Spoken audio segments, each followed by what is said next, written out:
Hello दोस्तों, नमस्कार। जय श्री राम। आज हम आपको माता सबरी की कहानी सुनाने जा रहे हैं। माता सबरी को तो आप सभी लोग जानते होंगे, पर माता सबरी की पूरी कहानी शायद सबको नहीं पता होगी। तो बात उस समय की है जब भगवान राम का जन्म भी नहीं हुआ था। भील आदिवासी कबीले के मुखिया अज के यहाँ एक बेटी का जन्म होता है जिसका नाम श्रमणा और दूसरा नाम सबरी रखा जाता है। सबरी की माँ इंदुमती उसे बहुत प्यार करती थी। बचपन से ही सबरी पशु पक्षियों की भाषा समझकर उनसे बातें करती और जब उसकी माँ उसे देखती तो कुछ समझ नहीं पाती थी। कुछ समय बाद एक पंडित ने सबरी के पिता को बताया कि वो आगे चलकर सन्यासी बन सकती है। इसका पता चलते ही सबरी के पिता ने उसका रिश्ता तय कर दिया। जैसे ही शादी का दिन नज़दीक आया, सबरी के घर वालों ने कई बकरियां लाकर घर के पास बांध दिए। एक दिन सबरी की माँ जब सबरी के बाल बना रही थी तो उसने माँ से पूछा, माँ, इतने सारे जानवर हमारे घर क्यों लाए गए हैं? माँ ने जवाब दिया, बेटी, तुम्हारा विवाह होने वाला है, इसलिए हमने इनका इंतजाम किया है। तुम्हारी शादी के दिन इन्हें काटा जाएगा और इनसे स्वादिष्ट भोजन बनेगा। यह सब सुनकर सबरी दुखी हो गई। काफ़ी देर तक सबरी ने उन जानवरों को आज़ाद करने के बारे में सोचने लगी। सोचते सोचते सबरी के मन में आया कि अगर ये जानवर यहाँ नहीं होंगे तो इन्हें कैसे मारा जाएगा, या जब मैं ही नहीं रहूँगी तब न विवाह होगा और न इन्हें मारा जाएगा। इससे ये मासूम जानवर बच जाएंगे। इसी सोच के साथ जानवरों को रखी जगह पर सबरी पहुँची। उसने सोचा कि उन्हें खोल देती हूँ, लेकिन वो ऐसा नहीं कर पाई। उसके बाद सबरी जंगल की तरफ भागने लगी। भागते भागते सबरी ऋषिमुख पर्वत पर पहुंच गई। वहां अनेकों ऋषि मुनि रहते थे। सबरी को लगा कि वो भी इसी जंगल में किसी तरह ऋषि मुनियों की सेवा करके अपना जीवन जी लेगी। वो चुपचाप उसी जंगल में छिप कर रहने लगी। जब ऋषि बाहर चले जाते तो सबरी उनके घर के आगे झाड़ू लगाती और हवन के लिए लकड़ियाँ भी लाकर रख देती।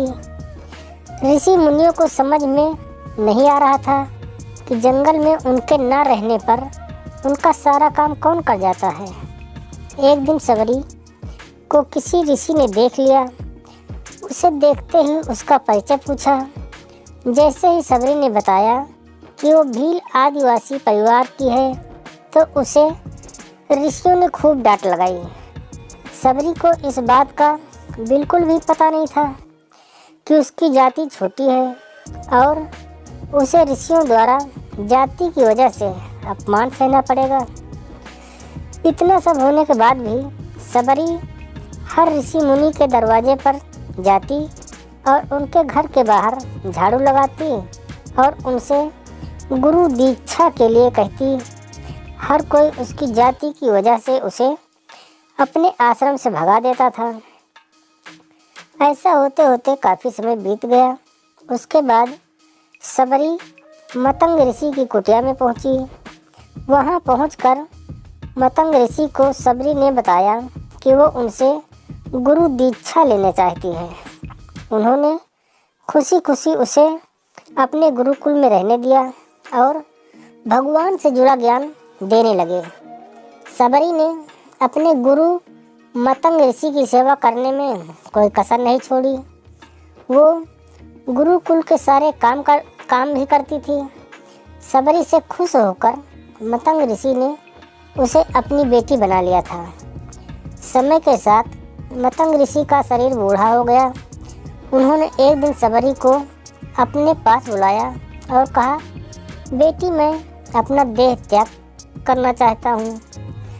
बहुत साल हो गए इस शरीर में, सबरी ने दुखी मन से कहा, आपके ही सहारे मैं इस जंगल में रह पाई हूँ, आप ही चले जाएंगे तो मैं जी कर क्या करूँगी। आप अपने साथ मुझे भी ले चलिए, मैं भी देह त्याग दूंगी। मतंग ऋषि ने जवाब दिया, बेटी तुम्हें चिंता करने की जरूरत नहीं है, राम तुम्हारी चिंता करेंगे और ध्यान भी रखेंगे। सबरी ने राम का नाम सुनने के बाद पूछा, वो कौन है और मैं उन्हें कैसे ढूंढूंगी।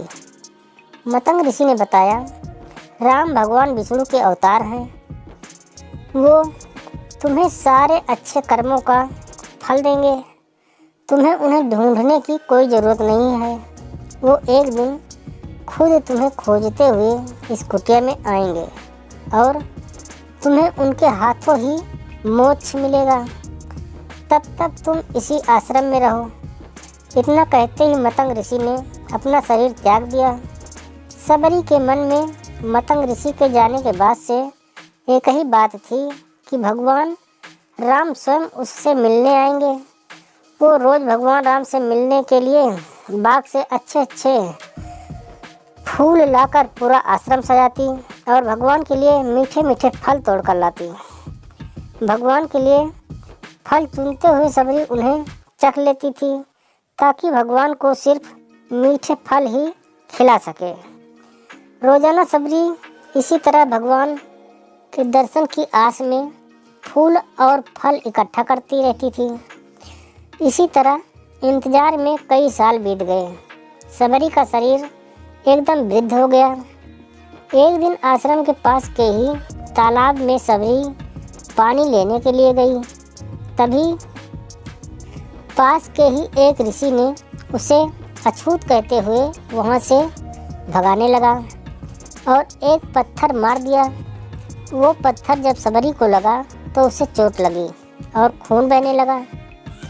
बहते हुए खून की एक बूंद उसी तालाब के पानी में गिर गई। तभी पूरा तालाब का पानी खून में बदल गया। ये सब होता देख कर ऋषि ने सबरी को ही डांटा और कहा कि पापिन, तुम्हारी वजह से पूरा पानी खराब हो गया। रोज ऋषि उस पानी को साफ करने के लिए अपनी कई तरह की विद्याओं का इस्तेमाल करते। कई सारे जतन करने के बाद भी कुछ नहीं हुआ। पानी जैसा का तैसा रहा। कई सालों तक तालाब के पानी को साफ करने की कोशिश के बाद भी कुछ काम नहीं आया तो ऋषि ने थक कर सब कुछ छोड़ दिया। इस घटना के कई सालों के बाद भगवान राम अपनी पत्नी सीता के हरण के बाद उन्हें ढूंढते हुए उसी तालाब के पास पहुँचे। ऋषि मुनियों ने उन्हें पहचान लिया।